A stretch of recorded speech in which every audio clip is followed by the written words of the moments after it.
Assalamualaikum warahmatullahi wabarakatuh. Halo semuanya.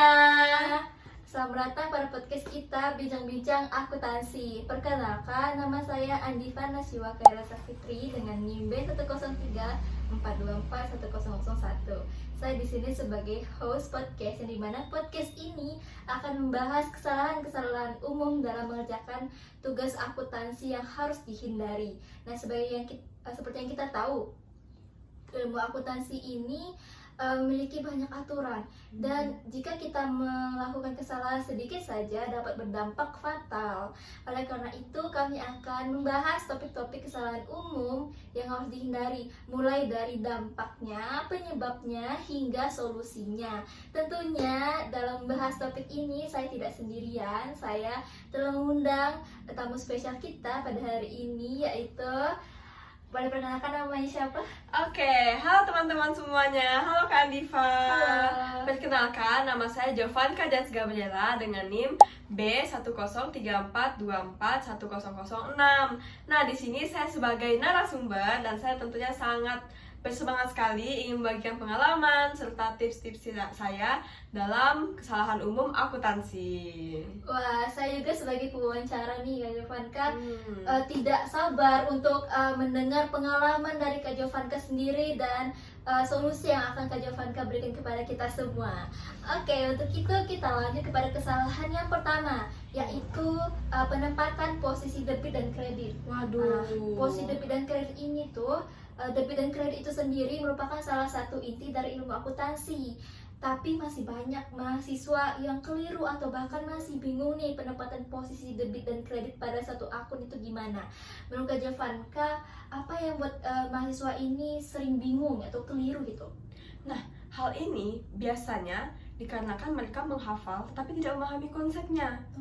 Nah, mereka hanya menghafal akun debit, kredit, tapi mereka tidak tahu tuh penempatannya itu ada di akun apa saja. Nah, hal inilah yang membuat mahasiswa itu sering melakukan kesalahan, Kak Andiva. Oh begitu ya, mereka jadi sering Iya. sering menghafal aja, tidak memahami konsepnya. Menurut Kak Jovanka, pengalaman apa yang Kak Jovanka lakukan dalam kesalahan ini? Untuk pengalaman mengenai hal tersebut, saya awalnya itu berpikir bahwa pencatatan uang masuk berada pada debit dan uang keluar pada kredit, yang padahal tidak seperti itu, bukan? Betul sekali. Nah, saya itu juga sering salah penempatannya. Ketika saya berpikir juga, ketika modal bertambah, saya juga menganggap dia akan bertambah pada debit. Dan ketika hal modalnya berkurang, itu bertambah kepada kredit.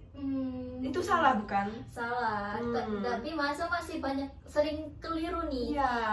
Beranggapan bahwa kalau ada uang masuk itu langsung masuk ke debit. Ya, Padahal nggak selalu, tidak semudah itu ya kan? Ya, tidak semudah Ya. itu.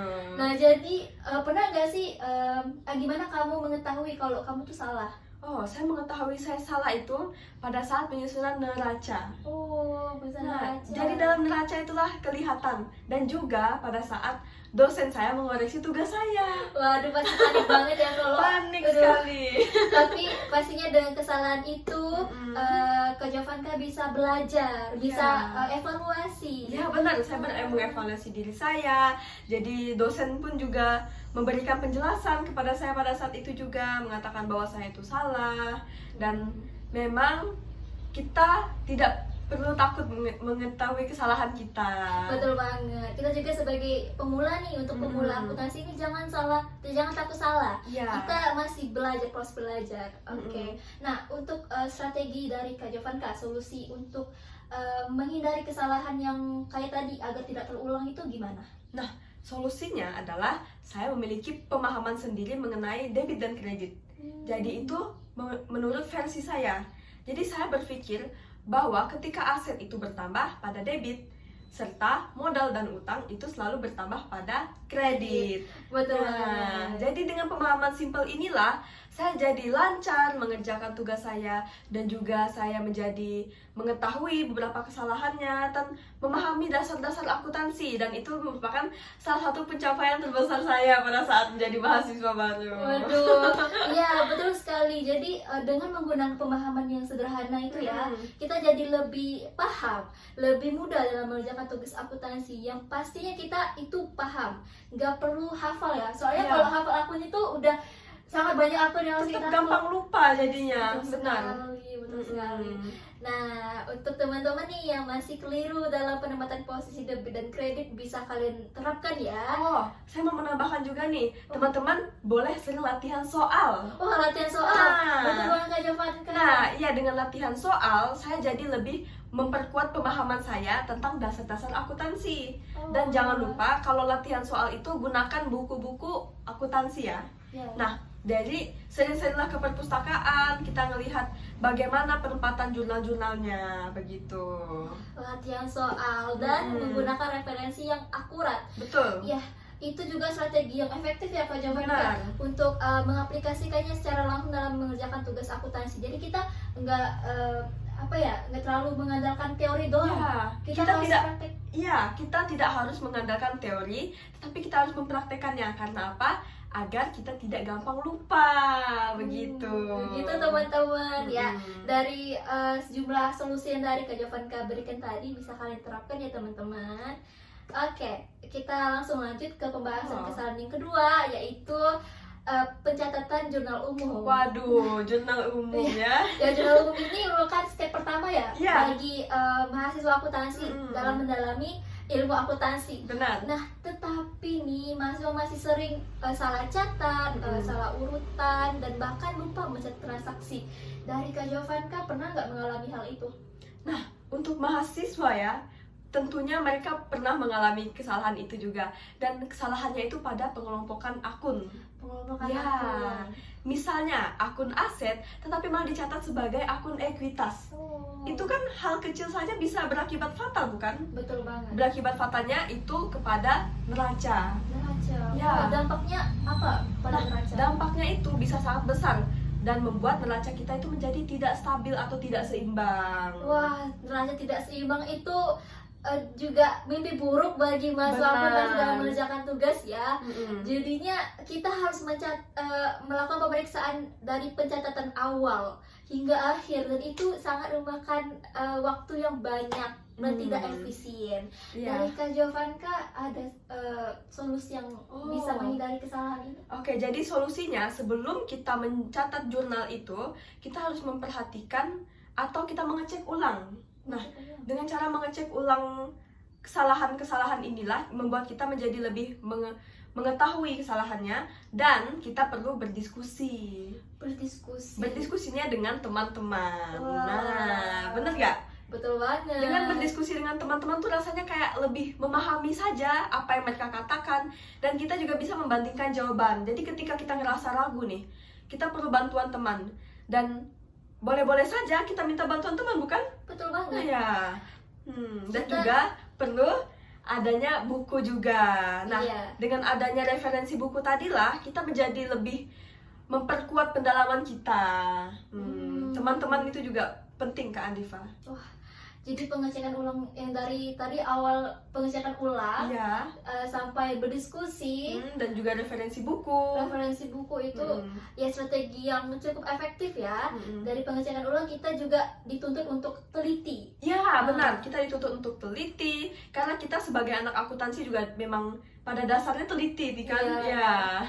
Harus teliti, karena kalau tidak teliti ya pasti kesalahan bisa terjadi, Benar. teman-teman. Kesalahannya itu bisa berdampak pada neraca, laba rugi, dan memang kesalahan kecil saja berdampak besar sekali. Ya, betul banget. Mm-mm. Nah, tadi ada pengecekan ulang, Mm-mm. terus berdiskusi. Nah, berdiskusi ini kita juga bisa membandingkan Oh. pekerjaan kita dengan pekerjaan teman, tapi tidak selamanya itu salah. Ya, benar. Ya, betul. Jadi kita bisa saling sharing. Nah, kita jadi sharing dengan teman kita bareng, ya pokoknya dengan teman-teman yang lainnya lah, tapi ya jangan mengcopy paste jawabannya. Ya, betul banget. Nah, untuk diperhatikan juga jangan copy paste. Nah, dan kita juga menggunakan referensi yang akurat. Nah, tentu Betul, saja. betul. Oke, dari sejumlah solusi yang Kak Jovanka berikan bisa teman-teman terapkan untuk mengerjakan jurnal umum. Oke, selanjutnya kita masuk ke pembahasan ketiga, kesalahan umum ketiga yang sering terjadi. Itu adalah keliru dalam menyusun laporan keuangan, Kak Jovanka. Iya. Laporan keuangan ini udah makanan hari-hari mahasiswa akuntansi, betul nggak? Betul banget. Aduh. Sudah jadi makanan sehari-harinya, tiap hari. Gak tiap hari juga sih mungkin. Tapi selalu berhadapan dengan laporan keuangan. Nah, tapi nih mahasiswa nih sering keliru dalam menyusun laporan keuangan. Ya emang laporan keuangan itu cukup kompleks prosesnya dan cukup ribet ya. Ribet benar. Untuk itu dari Kak Jovanka, apa saja kesalahan dari mahasiswa dalam proses ini? Kesalahannya itu yang biasa saya temui ya pada teman-teman saya, mereka tidak mencocokkan antara saldo awal dan saldo akhir, yang pada saat itu ya perlu dicocokkan kepada catatan sebelumnya. Nah, ketika saldo awal dan akhir tidak balance aja itu berakibat fatal, bukan? Iya, betul banget. Ada neraca, laba rugi, apalagi ketika angka-angkanya itu berbeda, ketika mau dipindahkan ke jurnal besar dan juga jurnal umum. Dan itu menurut saya mahasiswa itu perlu ketelitian, karena kadang mahasiswa itu mengerjakan soal akuntansi secara terburu-buru. Jadi mereka tidak fokus, tidak teliti, seperti itu. Begitu ya. Emang banyak sekali mahasiswa itu terburu-buru dalam menyusun laporan keuangan. Iya. Nah, dari Kak Jovanka, apa dampak yang ditimbulkan jika kita salah dalam penyusunan laporan keuangan? Tentunya kita jadi salah dalam mengambil keputusan. Dan salah mengambil keputusan, serta nanti hasil akhirnya berbeda, angkanya, laporan laba rugi, dan juga neraca, dan itu sangat berakibat fatal sekali. Betul sekali. Namun, tahu gak? Ada tipsnya loh. Apa tuh Kak Jovanka? Nah, tipsnya kita menggunakan software akuntansi. Software akuntansi. Tahu gak kira-kira apa salah satu software akuntansinya? Apa tuh Kak? Nah, itu adalah Excel. Excel. Ya, Excel. Nah, jadi dengan Excel kita hanya memasukkan angka-angka serta pengelompokan akun, nantinya akan dijumlahkan pada jurnal pada rumus-rumusnya, dan nantinya hasilnya pun akan lebih akurat juga.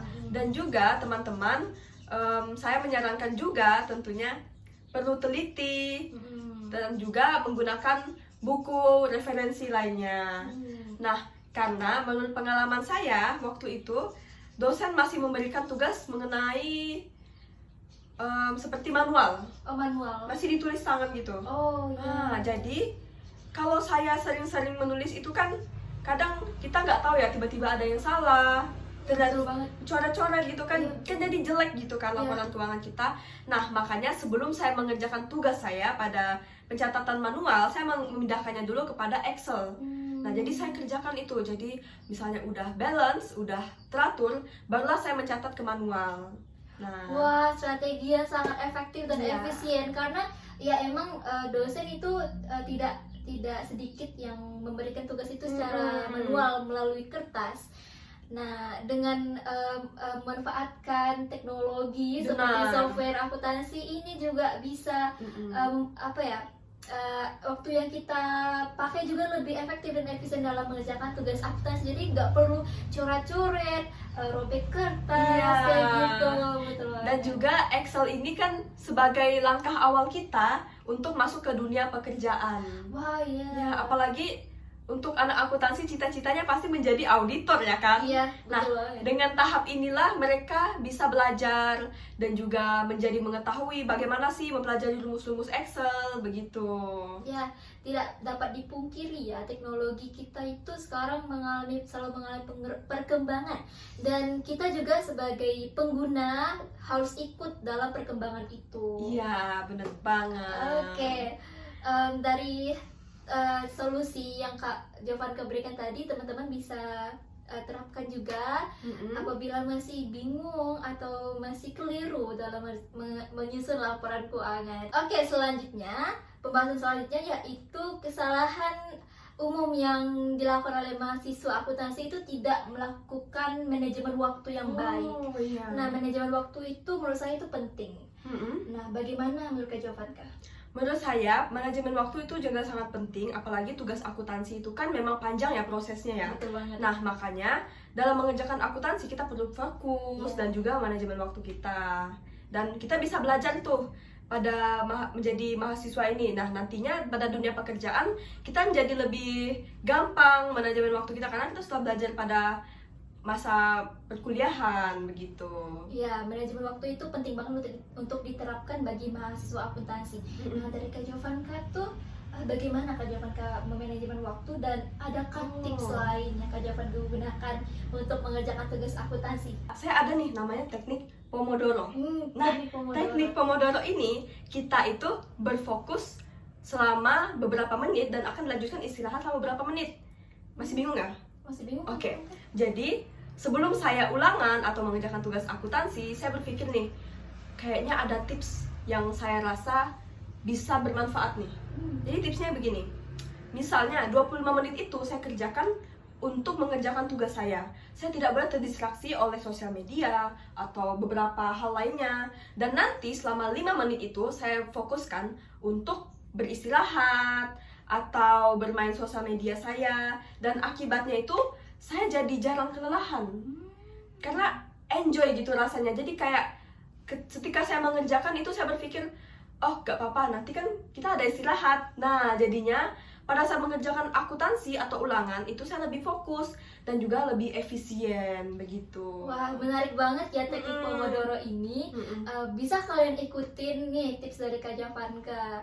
Oke, setelah kami membahas 4 kesalahan umum yang sering terjadi ini, dan Kak Jovanka sendiri juga sudah memberikan strategi serta solusi, bahkan pengalaman yang Kak Jovanka alami sebelumnya itu semoga bisa bermanfaat bagi kalian. Dan terima kasih juga kepada Kak Jovanka telah bersedia menjadi narasumber pada podcast Bincang-Bincang Akuntansi ini. Iya, saya berterima kasih juga kepada Kak Alifa telah mengundang saya pada podcast Bincang-Bincang Akuntansi.